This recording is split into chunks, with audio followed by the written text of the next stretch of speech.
Hey everyone, Lori Spencer here. Welcome back to JFK Jr., the man behind the myth. We are now up to episode 4 of this new series. In episode 3, we took you through John's early childhood in the White House, and then the tragedy of Dallas, the assassination, and the merry-go-round of surrogate fathers that John had, from Secret Service agents to household staff to Jackie's many boyfriends to her future husband, Aristotle Onassis, and various family members, none closer than his Uncle Bobby. But one by one, John lost them all. Either Jackie fired them because she felt that they were getting a little too close to John, to Caroline, and didn't want them playing that much of a role in his life, that protective nature that she had, and also just through tragedies. His Uncle Bobby, who Jackie hoped would eventually adopt John and Caroline, of course, as we all know, was felled by an assassin's bullet too in 1968. And that's where our story will begin today in episode 4 of JFK Jr., the man behind the myth. Please take a moment to like this video, share it, share that playlist link that's down in the comments, and subscribe to the channel. And be sure to click the notifications bell so that you'll be notified every time a new episode goes live. The date, June 8th, 1968. The place, St. Patrick's Cathedral, New York City. As everyone filed out of the cathedral after Bobby's funeral, Lady Bird Johnson reached out her hand to comfort her fellow First Lady and even called out Jackie's name. She looked at me as if from a great distance, Lady Bird later recalled, as though I were an apparition. It was just too much for her. Jackie was out of it, a zombie, said Chuck Spaulding, who could see that little John was now very concerned for his mother's mental well-being. John really was too young to see how Jack's death had really just flattened her, but now he got it. I felt so sorry for him, and for Caroline too, of course. Later, John joined his mother and sister aboard the 21-car funeral train that carried Bobby's body to Washington for burial at Arlington. More than 2 million people, some with their hands on their hearts, others applauding or singing the battle hymn of the Republic, many weeping openly, lined the 226-mile route as the train slowly made its way to the Capitol. As if to lend credence to the increasingly popular notion of a Kennedy curse, a passing train killed 2 of the spectators who had come to say farewell to Bobby, and badly injured 6 others. Later, as the funeral train rolled slowly through Trenton, New Jersey, a teenager watching from atop a freight car accidentally brushed against a power line and was critically burned. Before the train reached its destination, John heard all the grisly details from his older cousins who witnessed both of those accidents. It was dark by the time the train arrived in Washington, and 15-minute graveside service at Arlington would be illuminated only by long tapered candles handed out to the mourners. John, along with his aunts, uncles, and cousins, knelt to kiss the coffin before it was lowered into the ground. When it was over, Ethel left alone, clutching to her breast the folded American flag that had covered her husband's coffin. Jackie remained behind with John and Caroline, all 3 bowing their heads in prayer beside the freshly dug grave. After a few minutes, Jackie took one of the floral pieces that had covered the casket, a small bunch of daisies, and led the children to their father's grave just 20 yards away. John and Caroline knelt there, too, and looked on as their mother lovingly placed Bobby's daisies on Jack's grave. "Oh, Jack," John heard his mother whisper. "Oh, Bobby." "I hate this country," Jackie told Pierre Salinger the day after Bobby's funeral. "I despise America, and I don't want my children to live here anymore. If they are killing Kennedys, my kids are the number one targets. I have the two main targets. I want to get out of this country." Given the gossip swirling about her relationship with Onassis, it was no surprise that Ari was not among the 2,000 people invited to Bobby's funeral. Lord Harlech, one of the 10 pallbearers, felt it was obvious that Onassis's presence would have been in very poor taste. Nor did it help that everyone knew Onassis was still carrying on his affair with Maria Callas. "Everybody here knows these 3 things about Aristotle Onassis," he once told Johnny Meyer. "These 3 things. I'm fucking Maria Callas, I'm fucking Jacqueline Kennedy, and I'm fucking rich." In the end, he had no illusions about ever being accepted by the Kennedys, the Auchinclosses, or any of Jackie's social register crowd. They hate my Greek guts. Onassis understood that, in addition to Jackie, there were only 2 people whose opinion mattered. One was 10 years old, the other 7. In Jackie's eyes, Bobby was the perfect surrogate father and male role model for her son. Now she was particularly anxious about what impact Bobby's death would have on John, and Ari faced the formidable task of convincing her that he could fill that void. Ari pulled out all the stops with John. Wherever they went, John and Aristotle Onassis were pretty difficult to miss. The stocky, dour-faced, pinky-ring-flashing mogul, and everyone's favorite tousle-haired all-American son. Shadowed by 6 hulking bodyguards, this odd couple turned heads in baseball stadiums, movie theaters, and amusement parks. On Cape Cod, Onassis even took the boy fishing. "Here," he said, handing John 2 crisp $100 bills, "go buy some worms." Older and more naturally analytical in nature than her brother, Caroline took a cautious approach towards this new man in her mother's life. After all, she still cut pictures of her father out of newspapers and magazines to add to the collection she started on November 22nd, 1963. By this point, they papered the walls of her bedroom. The loss of her uncle had left her feeling even more lost and vulnerable. She had been so close to Bobby, George Plimpton said, that it took maybe a little longer for her to warm up to Onassis. But she liked Ari, absolutely.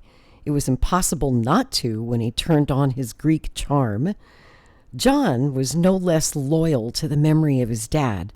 Whenever another child was visiting, he would inevitably ask, "Would you like to hear my father?" Then he turned to a small stack of records and selected one to play, usually JFK's inaugural address or his rousing Ich bin ein Berliner speech from Berlin. Jackie played these for him to keep the connection alive in John's mind, Tish Baldridge would say. I think it became a ritual for him. He was also proud. Why wouldn't the other boys want to hear his famous daddy? After a few respectful minutes listening to Jack intone, "Ask not what your country can do for you," John returned to the floor to play. Onassis was savvy enough to listen attentively when John played his daddy's speeches and to praise the late president as a great and good man, someone he deeply admired and respected. Jackie's wily lover stressed to John that no one could replace Jack Kennedy in their lives, certainly not him, although he would do his best to try and make John's mother happy. As the juggernaut rolled on, John and Caroline were kept completely in the dark about their mother's intentions. Not once did their mother mention the word marriage when discussing Mr. Onassis. As far as the children were concerned, he was like Lord Harlech or Ros Gilpatrick and the rest, just one in the passing parade of well-dressed older gentlemen that Mummy had spent time with since Daddy's death. John seemed oblivious to all the premarital intrigues swirling around him, in part because he had so many other things on his mind. When his teachers at St. David's told Jackie that her son lacked maturity and would have to repeat the first grade, she yanked him out of the school and enrolled him in the prestigious collegiate school on the other side of Central Park. This was another abrupt change for John, who had made so many friends among the students at St. David's. Since John loved hansom cabs, Jackie would take him for a ride around Central Park, and she broke the news to him then. This had one advantage. I couldn't go anywhere. I couldn't escape. I had to sit and listen to her, John later said. From that point on, that's what she did. After a while, if we got in a horse-drawn carriage, I would wonder what the big news was going to be. Early on, John showed an interest in the theater, writing a short pantomime about kite flying that his class performed during a special after-school assembly for parents. Following John's script, one of the boys tugs too hard on the string, and it drifts away. A metaphor, the teacher later explained, for love and loss. A collective sigh was heard among the mothers in the audience. Everyone knew what John had already gone through, said the mother of the boy who tugged too hard. His little pantomime struck her as nothing less than charming and poetic. Still, John was easily distractible and not exactly a stellar student. He later claimed it was clear that he suffered from attention deficit disorder, or ADD, but he did excel at athletics.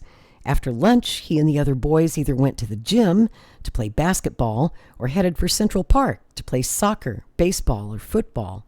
His own athletic skills notwithstanding, John still had to cope with teasing from the other kids. It didn't help that Jackie, clinging to her own notions of propriety, insisted John continue to wear shorts, even though all the other boys his age were in long pants. Unfortunately for the boys who taunted John, members of his Secret Service detail had been giving him boxing lessons. Anyone who called John, John, or made fun of his short pants could expect to collide with John's tiny fists of fury. "He socked me in the nose the very first day of school," a classmate said. "I wasn't the last one he gave a bloody nose to either."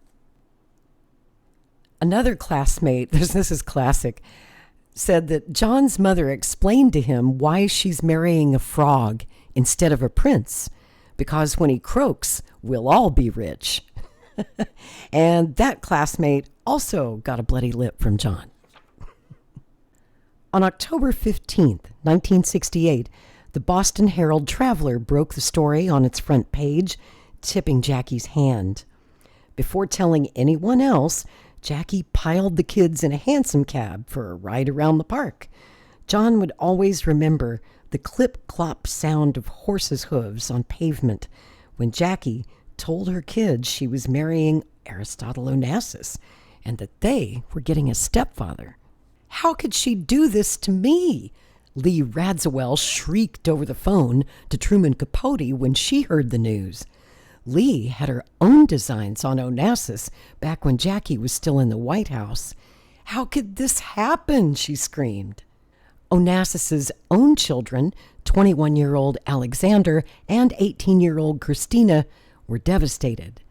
They had clung to the hope that someday their parents would reconcile. "It's a perfect match," Alexander told his sister. "Our father loves Jackie, and Jackie loves money." But no one felt the sting of betrayal more than Maria Callas, whose relationship with Onassis gave new dimension to the word stormy. Ari's friend, Doris Lilly, said the couple fought like cats and dogs.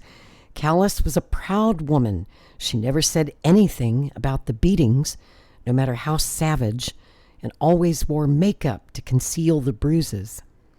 As I heard Ari say many times, all Greek men beat their wives. More precisely, the Onassis mantra, which his friends knew by heart, went like this: "Every Greek, and there are no exceptions, beats his wife. It's good for them. It keeps them in line," unquote. Callas made the ultimate sacrifice in 1966 when Ari demanded that she abort their son, the child she desperately wanted to keep. or risk losing him forever. She went ahead and had the abortion, but never forgave him for it. The diva had also faithfully guarded his many secrets, among them his passion for dressing in drag. Guests aboard the Christina, as well as some of his lovers, like a Norwegian shipping heiress or Gloria Swanson, the silent film star, Paulette Goddard, the actress, and, of course, Maria Callas, all remembered how Onassis loved to slip into lingerie, nylons, earrings, jangling bracelets, and high heels before parading around as Ariana. Swanson, who later learned that Onassis was in fact bisexual, couldn't help but be impressed. He was an ugly man, Swanson said, but as a woman he was, well, unforgettable. No one was prepared for the global orgy of outrage that followed the wedding. The announcement of Jackie Kennedy and Aristotle Onassis. "America has lost a saint," screamed one German newspaper. "Jack Kennedy dies today for a second time," proclaimed Rome's daily newspaper, while the Stockholm Express asked, "Jackie, how could you?" As far as the editors of Francois were concerned, the union was nothing less than sad and shameful. The venerable New York Times acknowledged in its front page story that Americans were reacting with, quote, anger, shock, and dismay. As far as the world was concerned, Doris Lilly observed, Jackie had gone from Prince Charming to Caliban. At the epicenter of the storm were John and Caroline, who were scooped up by Jackie and Ari and rushed to the airport bearing their father's name. That's JFK Airport, just outside New York City. There they boarded an empty Olympic Airways 707. The plane's 93 passengers had been unceremoniously kicked off only moments before, where they were soon joined by Auchincloss and the Kennedy relatives.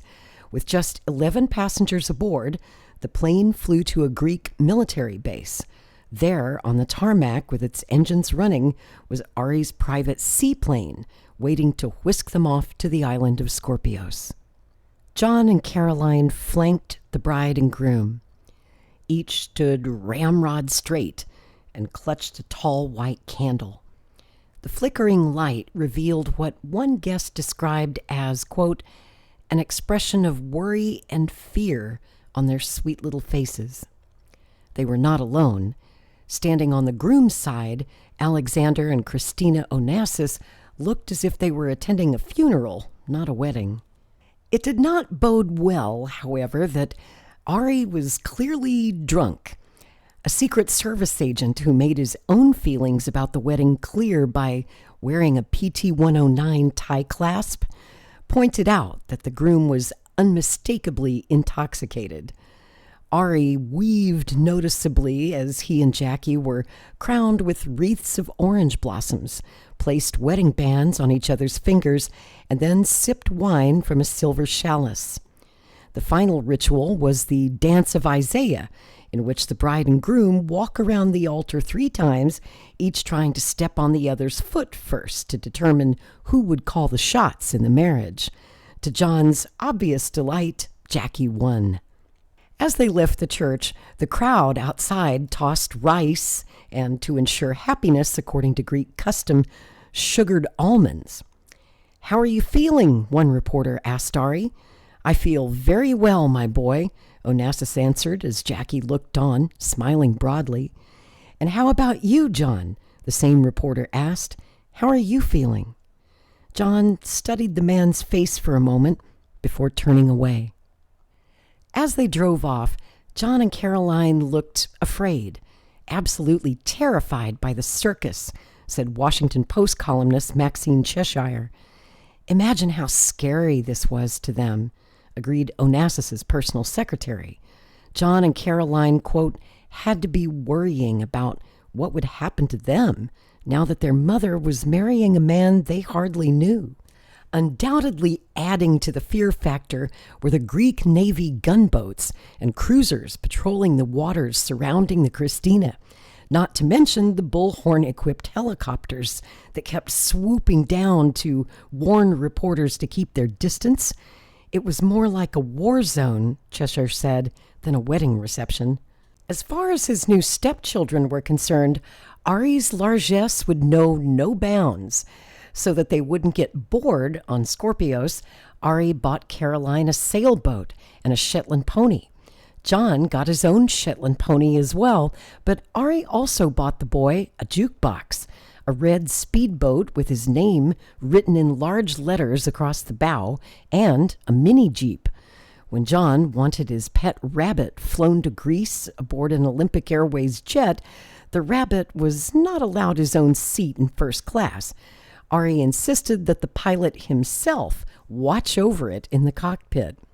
And whenever Jackie or the children craved American hot dogs, as they frequently did, Onassis had them purchased in Coney Island and flown straight to Athens. Aboard the Christina, John preferred to eat below decks down with the crew. He was such a curious kid, always asking about how the boat ran, how the engines worked, and always asking if he could help, a crew member later recalled. While his mother and stepfather were entertaining upstairs, John scrubbed pots and pans in the galley and loved it. John's favorite job aboard the Christina, donning the captain's hat and helping him steer the ship. He was very serious about it. We all knew he'd make a hell of a sailor someday. Everybody on the Christina loved him. Oddly enough, the marriage marked a sort of sexual renaissance for Jackie.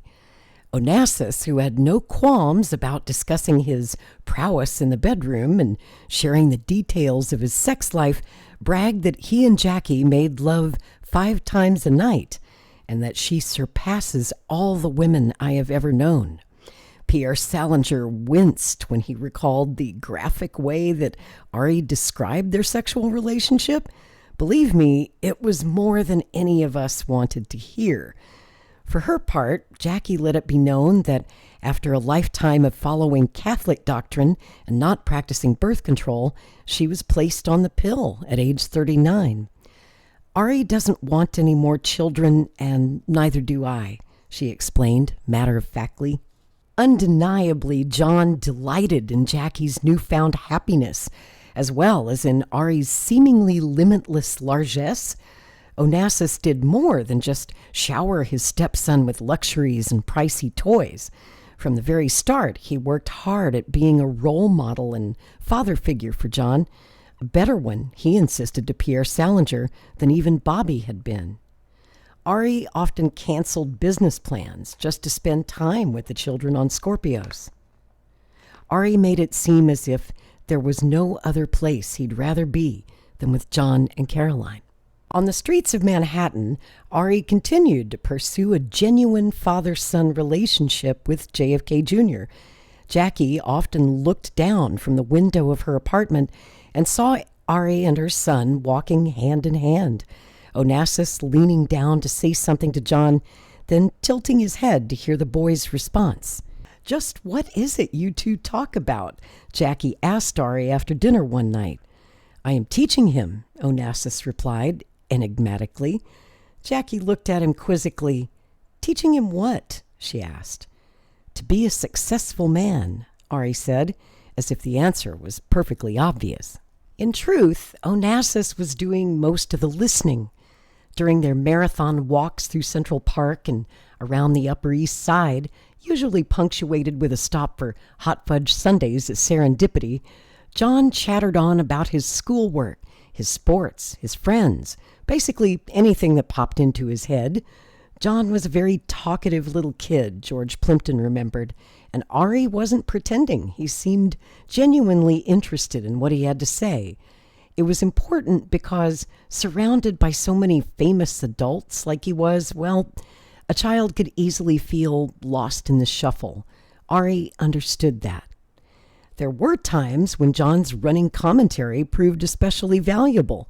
When Ari took John to Shea Stadium to watch the Mets take on the Baltimore Orioles in the 3rd game of the World Series, he relied on the boy to explain the rules of American baseball to him. As the bond between them strengthened, Ari and his stepson felt comfortable enough for teasing and a little good-natured horseplay. When John's cocker spaniel, Shannon, lifted a leg and peed on Ari's shoe, they both dissolved in hysterics. Ari, meantime, took no small pleasure in chasing John around the deck of the Christina and then tossing him into the pool. Each night at bedtime, Jackie tucked in both children, but only after Ari crept into John's bedroom, tickled him, and finished off with a big Greek bear hug. Ari seemed to enjoy both children immensely, George Plimpton said. They kept him young. Because of John, Ari was also on the lookout for members of the press who chartered boats, hung from trees with telephoto lenses, and leapt out at them from behind trash cans and parked cars. Like Jack, Onassis did not want to risk Jackie's wrath by letting photographers too close to her children.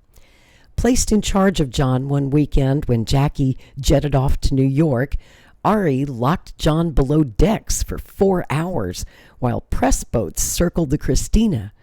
On Onassis's orders, one of the yacht's crewmen launched a speedboat from the stern and zigzagged among the press boats, propelling photographer after swearing photographer into the drink.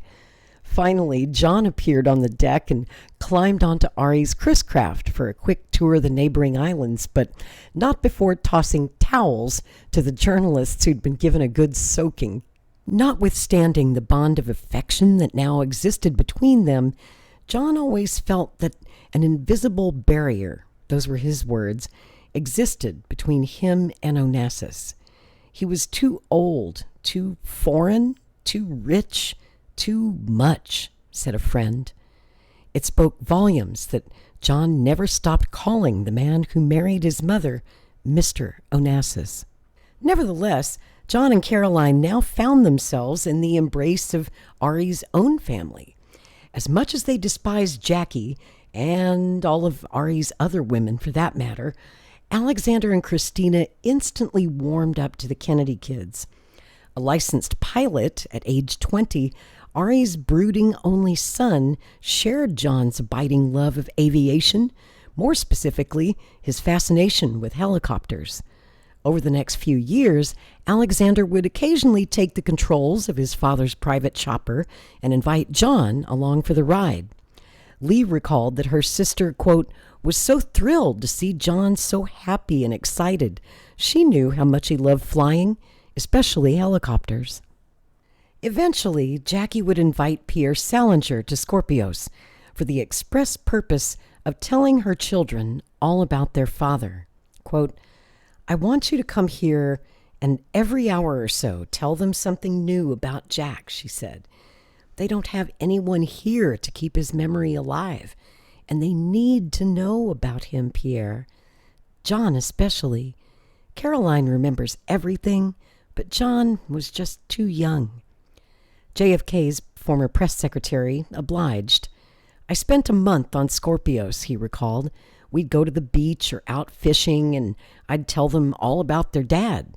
I made certain to stress their father's wonderful sense of humor and his love of life, and especially his love of them, Salinger said. I pointed out that even though he often had good reason to be sad, he was the person who cheered up all the others in the room. Salinger wasn't sure at first if Jackie would approve, but I thought it was important that they not be spoon-fed all the Camelot stuff. That would just give them a warped, unrealistic view of President Kennedy. JFK was a human being, not a myth, and Jackie wanted them to know that more than anything. At first, Ari claimed not to be concerned about how much Jackie was costing him. Over and above the gifts he bestowed upon her, the new Mrs. Onassis spent more than $2 million on herself during their first year of marriage. God knows Jackie has had her years of sorrow, he said. If it makes her happy, she can have anything she wants. On many occasions, John was present to witness firsthand what he later called Jackie's spending jags. She was, Tish Baldridge joked, a world-class consumer. There was no stopping her when she got that look in her eye, and you'd have to wonder what that might look like to a child. As it had with Jack, Jackie's consumption would lead to friction within her second marriage and heated exchanges with Ari. Only this time, they were arguing in front of children who were old enough to understand what was going on. Between weekends at Hammersmith Farm and Hyannisport, not to mention languid summers on Scorpios Island, John realized even then that he had little to complain about. It was a wonderful time, he later said. Let's face it, I was a very, very lucky little boy. As for his relationship at the time with his stepfather, quote, Mr. Onassis was very nice to me. I was just this little kid, but he took the time to tell me things, to listen to what I had to say. I liked him a lot, and I like to think he liked me too. As lucky as he may have felt he was, the fact remained that JFK Jr. had already been to too many funeral masses for a boy his age. He added another to his list on November 18th, 1969, when Grandpa Joe Kennedy died at the age of 81. Just days before his 9th birthday, John marched to the front of Hyannis's St. Francis Xavier Church and confidently recited the 23rd Psalm before 70 mourners who had come to pay their respects to the Kennedy patriarch. Caroline, wearing a large white bandage on her forehead after falling off a horse in New Jersey, was impressed. John did an awfully good job, she was overheard telling a cousin. I was sure he'd mess it up. Once the official portraits of JFK and Jackie were completed, First Lady Pat Nixon contacted Jackie and asked if she was interested in attending a public unveiling. Jackie declined, saying that she didn't have the courage to go through an official ceremony and bring the children back to the only home they both knew with their father under such traumatic conditions. Describing the press and the attention as things I try to avoid in their little lives, Jackie went on to explain that a public unveiling would be hard on them and not leave them with the memories of the White House I would like them to have. Jackie eventually caved in, agreeing to bring the children along for dinner with the Nixons on February 3rd, 1971. President Nixon sent to Air Force One to New York to pick them up, and on the flight down to Washington, Caroline bet her little brother that he couldn't get through dinner without spilling his milk or having his shirt tail come untucked, something John said years later that used to happen with great frequency. Pat Nixon greeted her guests at the front door, and Jackie was surprised at how warm and engaging she was, especially with her children. While the two first ladies chatted, Nixon daughters Tricia and Julie showed John and Caroline their old rooms. Although both rooms had been redecorated to suit the new occupants' tastes, Jackie said that Caroline's face just lit up when she walked into her old bedroom. After touring the high chair room, where Maud Shaw used to preside over their meals, and the solarium that once housed the little White House school that Caroline had attended with the children of family friends and White House staffers, President Nixon took John and Caroline to the Oval Office. Caroline remembered it well and reminded John that he used to hide beneath his father's desk. John really didn't remember that, although he seemed vaguely aware that this room was where Daddy used to work. The visit turned out to be memorable for John, mostly because of the bet his sister made with him on the flight down. Years later, he recalled that he did manage to get through most of the dinner, and my shirt tail was in, and the milk was upright. But once dessert arrived, something caught my attention, he said. The milk went flying right into the president's lap. He didn't even blink, John said, impressed at how comfortable Nixon appeared to be around young children. Acting as if nothing had happened, the president just kind of wiped it up. Once she returned to 1040 Fifth Avenue, Jackie wrote Pat Nixon a nice thank you note. "Thank you with all my heart," Jackie said, pointing to the fact that this marked her first White House visit with the children since Dallas. "A day I always dreaded, turned out to be one of the most precious ones that I've ever spent with my children. What touched the Nixons most, however, was the thank you letter John wrote them, misspellings and all. Quote, I don't think I could remember much about the White House, but it was really nice seeing it all again. When I sat on Lincoln's bed and wished for something, my wish really came true. I wished that I have good luck at school. John. One of John's new mentors was Peter Beard, the charismatic photographer, African wildlife conservationist, and Lothario. Staying on Scorpios the entire summer of 1970, Beard was now able to indulge what had been a lifelong obsession with the Kennedys, especially the Kennedy women. Peter was Jackie's biggest fan, said his friend Porter Bibb, who described Beard's interest in John's mother as almost a fixation with him. What I saw from Peter when he was around Jackie was that he was coming on to her, and I thought she was amused.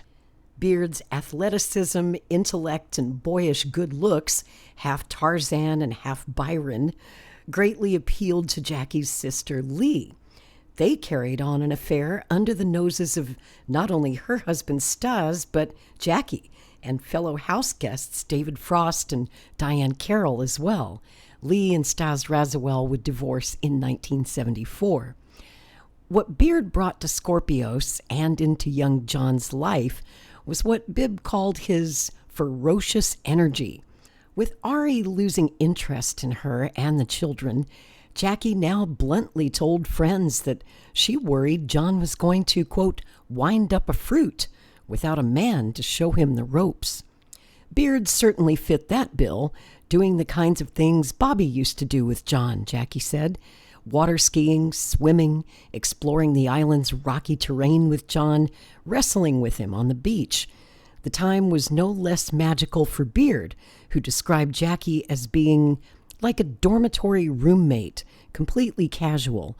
Great meals, fantastic picnics. It was lush, nonstop Dom Perignon and OJ. Beard was also impressed with Jackie's son, whom he called a totally inspired person.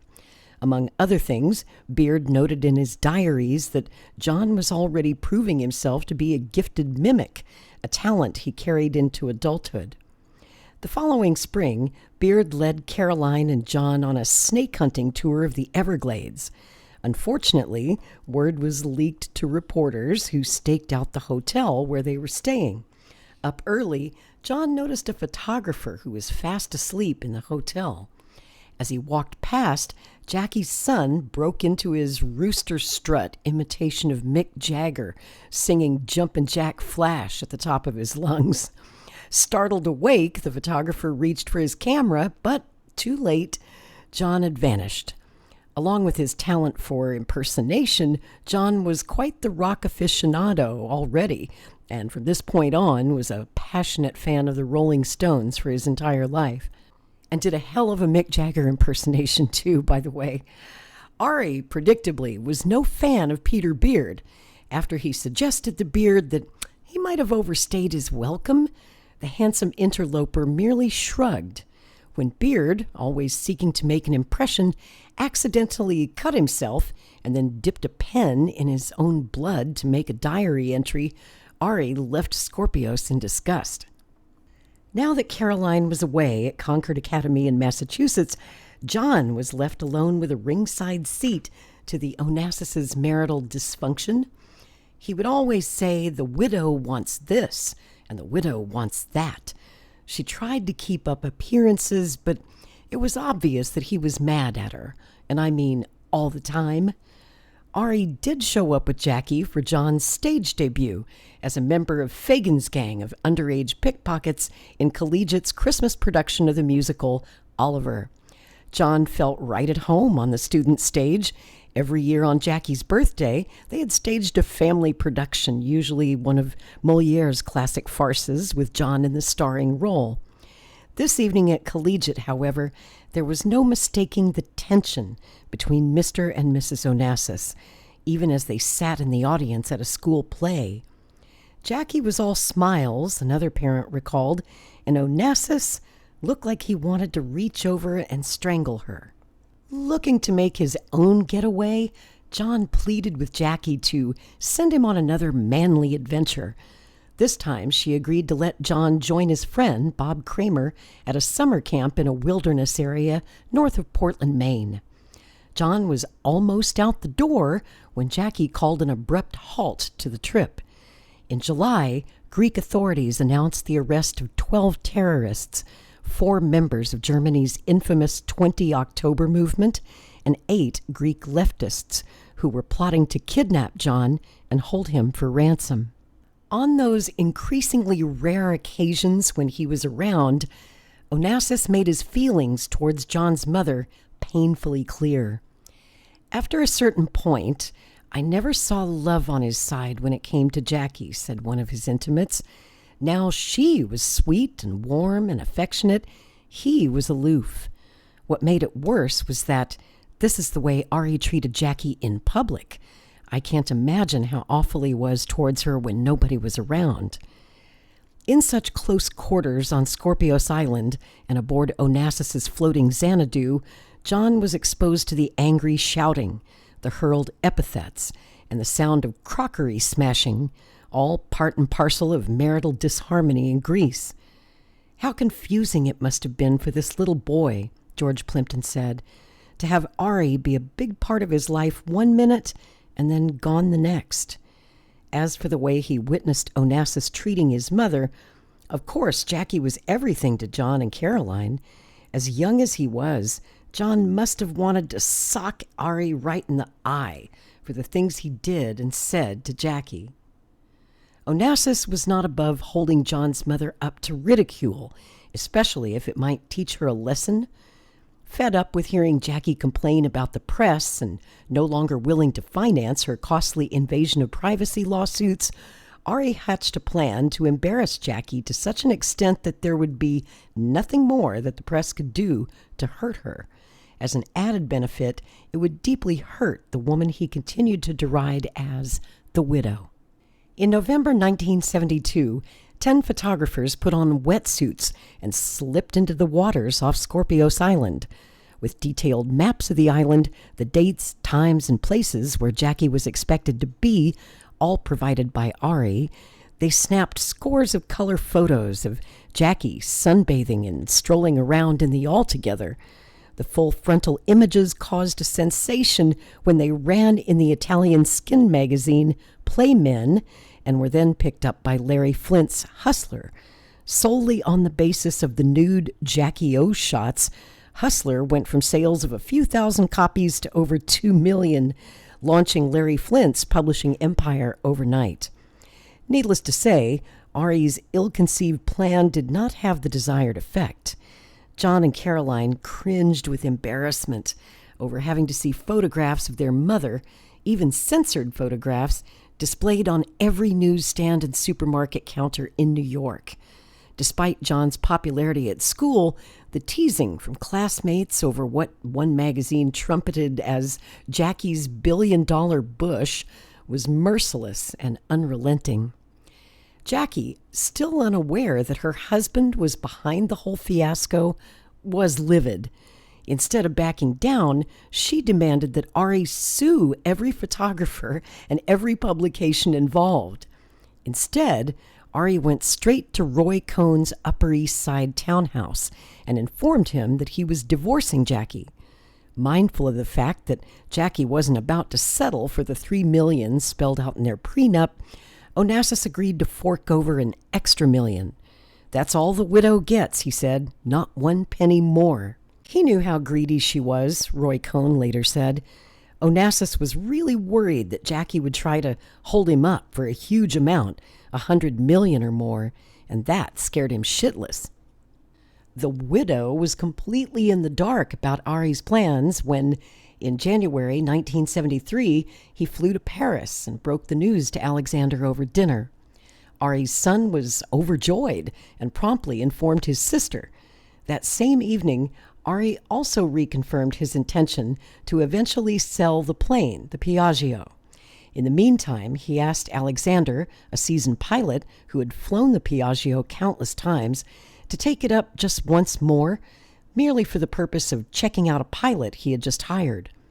Less than 3 weeks later, at 3:12 p.m. on January 22nd, the Piaggio was taxiing into position with the new pilot at the controls and Alexander seated next to him.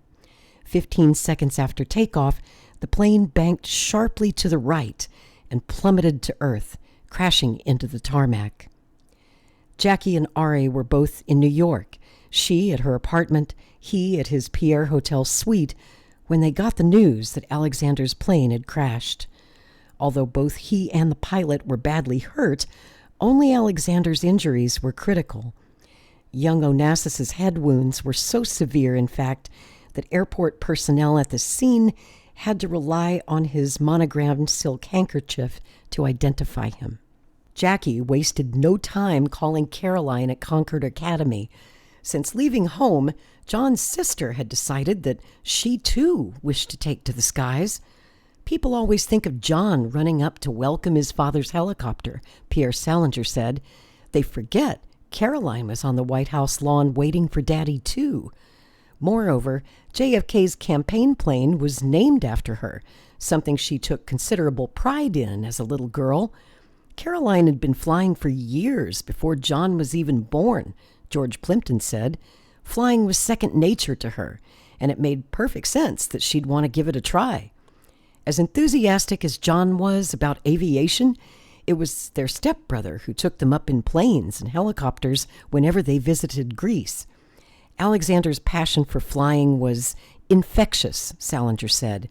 That may have rubbed off on them as well. Several weeks, Caroline had been taking flying lessons aboard a Cessna two-seater not far from Concord Academy at Hanscom Airfield. No longer. With this latest reminder of just how dangerous flying could be, something the Kennedys knew all too well, Jackie forbade Caroline to pursue her pilot's license. Alexander's untimely accident also forced Jackie to reconsider John's fascination with planes. An alarming number of Kennedys and extended family members had perished in plane crashes, and the crash that nearly killed Teddy in 1964 was still fresh in Jackie's mind. Jackie herself had been nonchalant about flying in small planes. Now it occurred to her for the first time that they might pose a real threat to her children. From this point on, she would do all she could to discourage John's dream of becoming a pilot. John and Caroline stayed in the United States, while Jackie and Ari flew to Athens. There, Alexander, suffering from irreversible brain damage, lingered for hours before Ari made the gut-wrenching decision to end life support. Alexander was only 24. Onassis would never recover from his only son's death, not because he had been a loving father, but because he was consumed with guilt over not having been one. At those times when John and Caroline saw Onassis lash out at their mother, Jackie patiently reminded them that their stepfather was still mourning the death of his only son. He was hurting, she explained, and not really responsible for his behavior. They were two very sensitive, compassionate kids, Pierre Salinger remembered. If Jackie told them he was just too overcome with grief, they'd understand that to a point. Ari was becoming increasingly unhinged. Alexander's death had changed him forever. He was no longer interested in life, Jackie said, and had become a perfect horror to live with. He was moody, short with people, what she called Onassis's endless blue funk. Jackie kept trying to pull Ari out of this downward spiral of grief, distracting him with more travel to the Caribbean, Mexico, Egypt, and Spain. None of it worked. He was also becoming extremely paranoid, convinced that Alexander's tragic death was the result of an elaborate CIA plot. By July 1973, Ari was offering a $1 million reward to anyone who could prove that his son's plane had been sabotaged. A man possessed, Ari sat alone in the dark for hours, drinking Johnny Walker Black Label and listening to the cockpit tapes of the doomed pilots as they desperately tried to regain control of their planes right before impact. Peter Beard recalled witnessing the biggest fights between them you could ever imagine. He would blow up all the time, tantrums about everything, yelling and screaming at her. Ari's rages became increasingly terrifying until the inevitable happened. They were having one of their screaming matches when Ari lost his temper and hit Jackie across the face, Roy Cohn said. She had a black eye, but since she wore dark glasses all the time, nobody suspected a thing.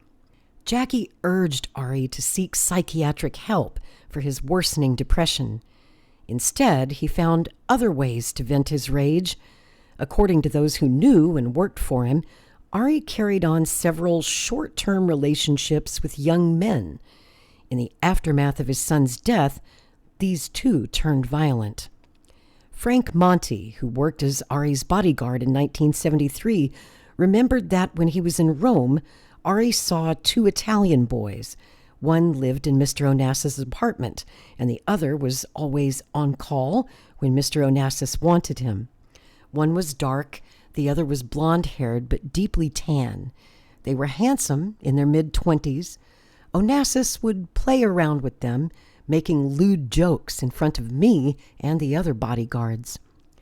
Ari, who frequently brought up the role of homosexuality in ancient Greek history, would often talk quite openly about his two regular boys and other occasional boys.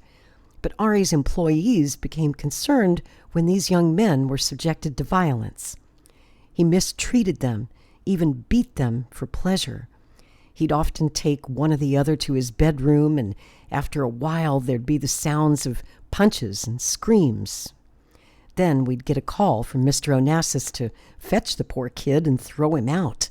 Sometimes a boy would be yelling, "No, no, I love you."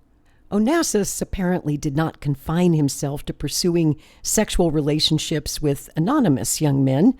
Italian film director Franco Zeffirelli and Rudolf Nureyev, the ballet dancer, claimed that Ari made passes at them too aboard the Christina. Despite the ongoing strains in his mother's marriage prior to Alexander's plane crash, John always had somehow managed to see the underlying good in his stepfather, but now that was impossible.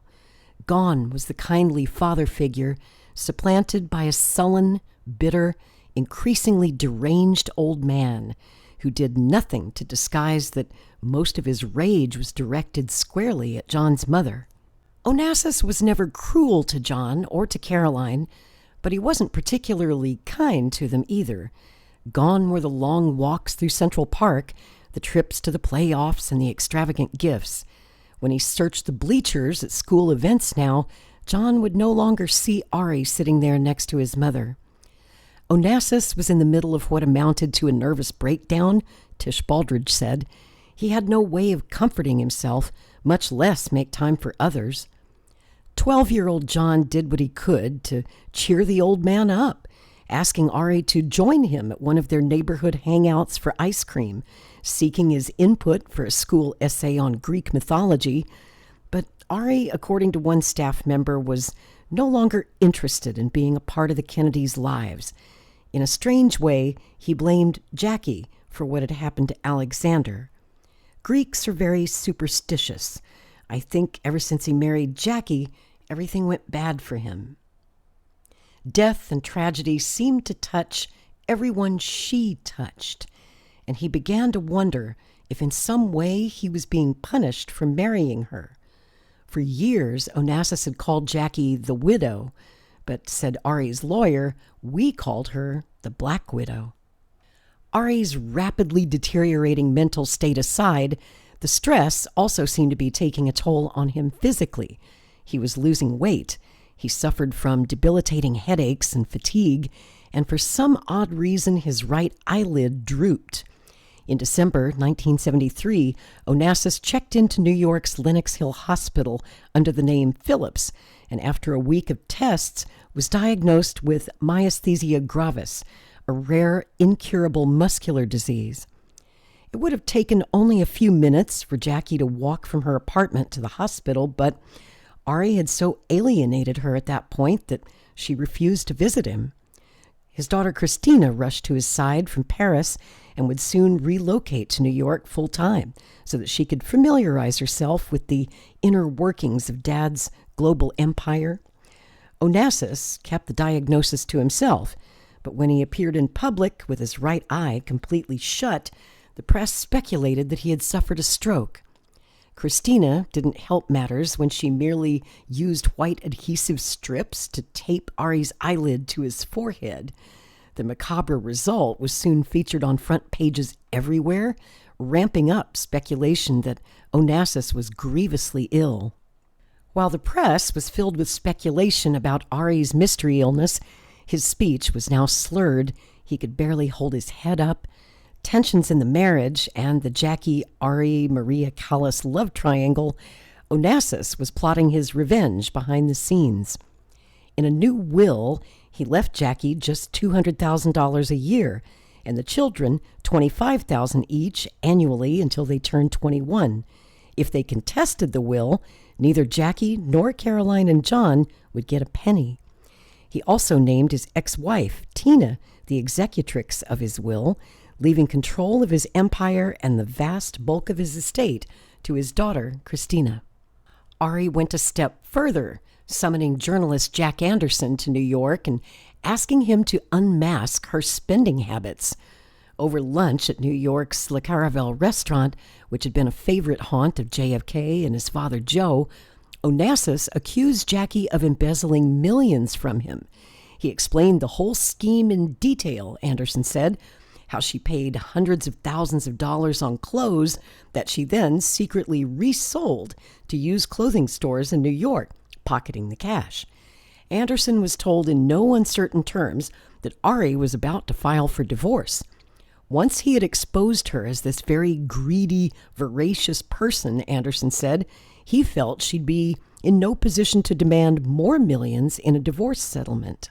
Not all the salient details made it into the papers, but what did was enough to have an impact on John. Caroline was away at school, leading this protected life, Jackie's friend, Cleveland Amory, said. But John was in the thick of it in New York. Jackie and Ari were in the papers every day, nonstop. It was the biggest story out there, and John couldn't get away from it if he tried. Try to get away John did, taking every opportunity to break away from the Secret Service detail that continued to shadow his every move. It was not uncommon for Lark, he was still known by his White House Secret Service code name, to be calmly pedaling through Central Park on his Italian 10-speed and then suddenly take off, leaving 40-something-year-old agents straining to keep up with him. That April, while the world buzzed about Ari and Jackie, John slipped away from his bodyguards and, with two pals from Collegiate, sneaked into the Translux Theater on Broadway to see Mel Brooks's Western comedy Blazing Saddles. Once again, headquarters in Washington was alerted to John's sudden disappearance.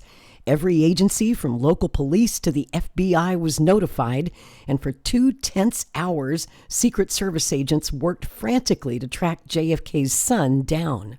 They finally found John at the theater, catching up with him just as he and his friends came out, squinting into the bright light of midday. "A great movie," John announced to the relieved agents.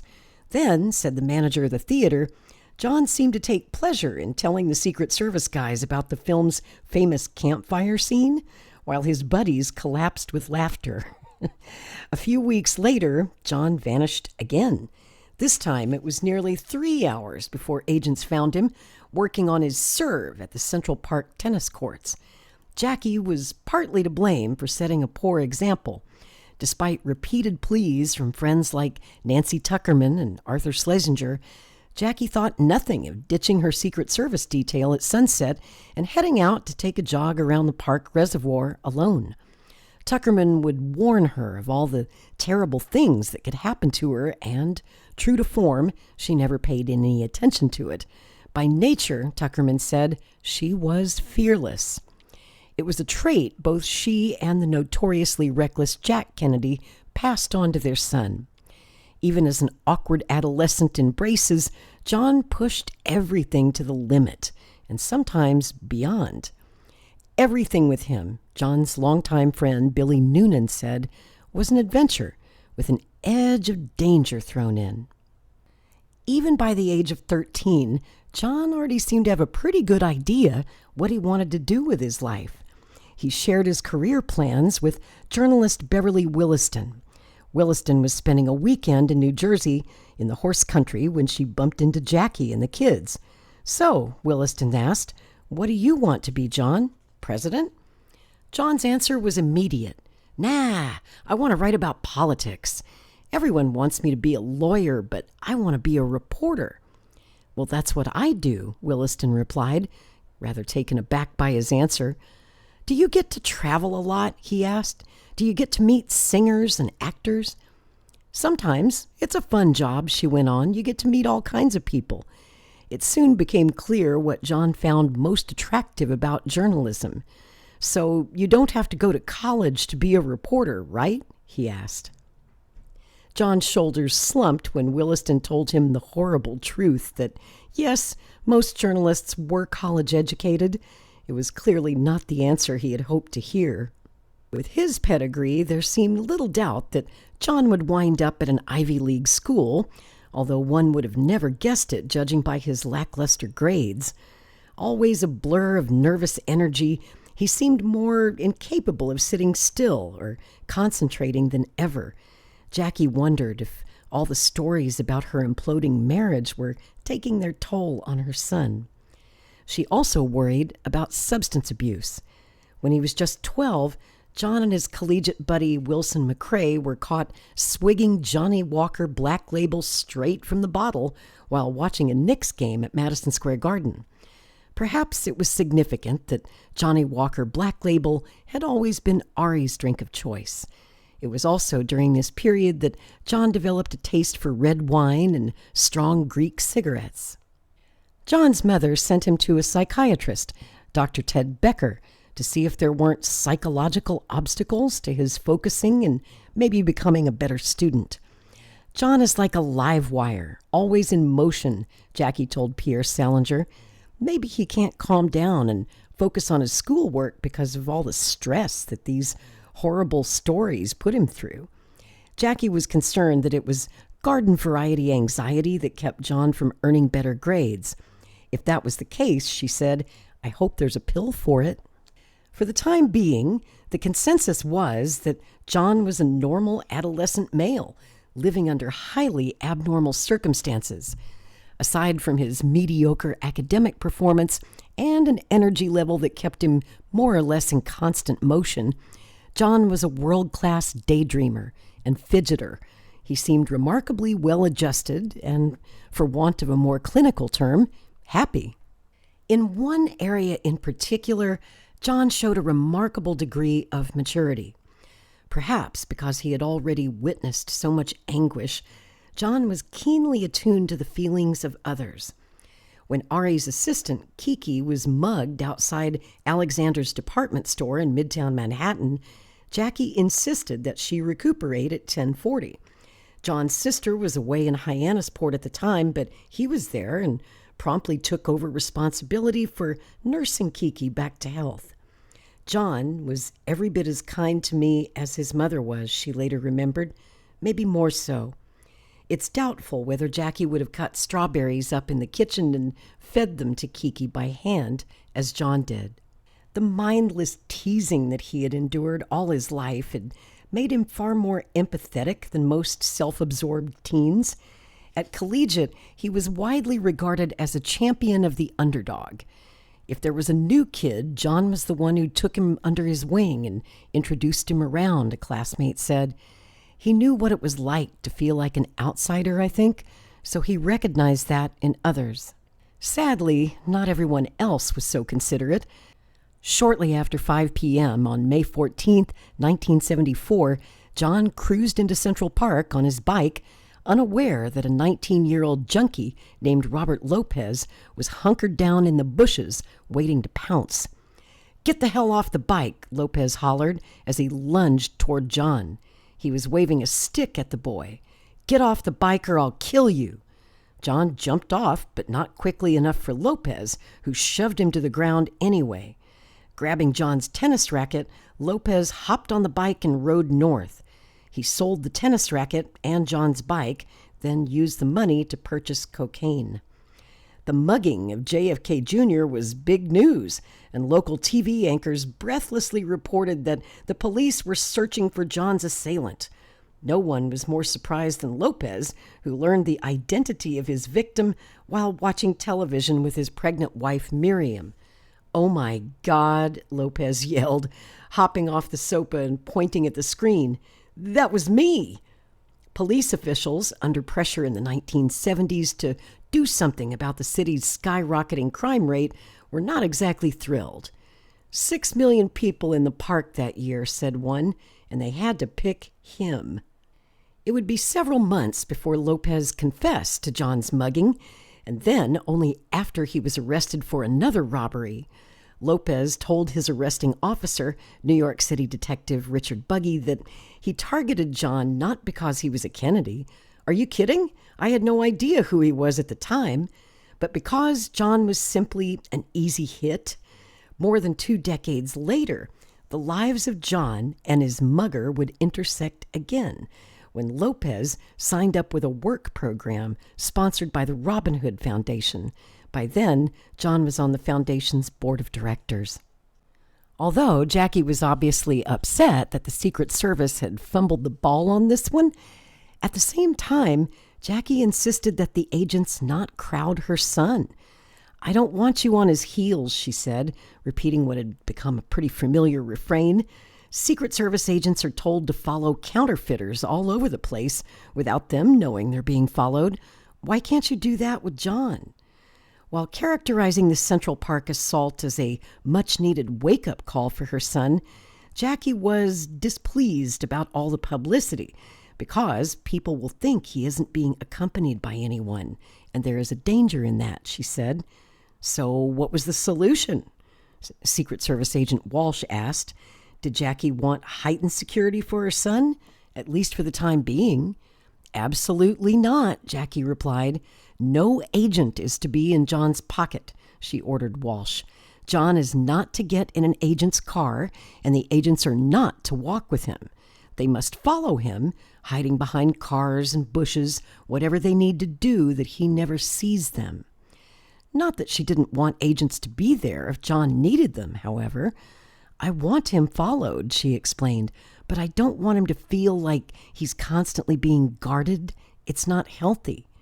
At the same time, Jackie made it abundantly clear that she wasn't about to tolerate any more slip-ups. "If anything happens to John," she warned Walsh in a chilling reference to Dallas, "I will not be as easy with the Secret Service as I was the first time." And that's a wrap, folks, on episode 4 of JFK Jr., The Man Behind the Myth. We just covered some really important years in John's life where he's just really starting to experience the world, and even being an American prince and one of the richest kids on the planet. As you could see, he was still dealing with a lot of sadness and once again about to lose yet another father figure from his life in the form of Aristotle Onassis. So I hope you'll join me next week. See you back here Saturday night, 7 p.m. Eastern, for episode 5 of JFK Jr., The Man Behind the Myth. Thanks for listening. I'm Lori Spencer.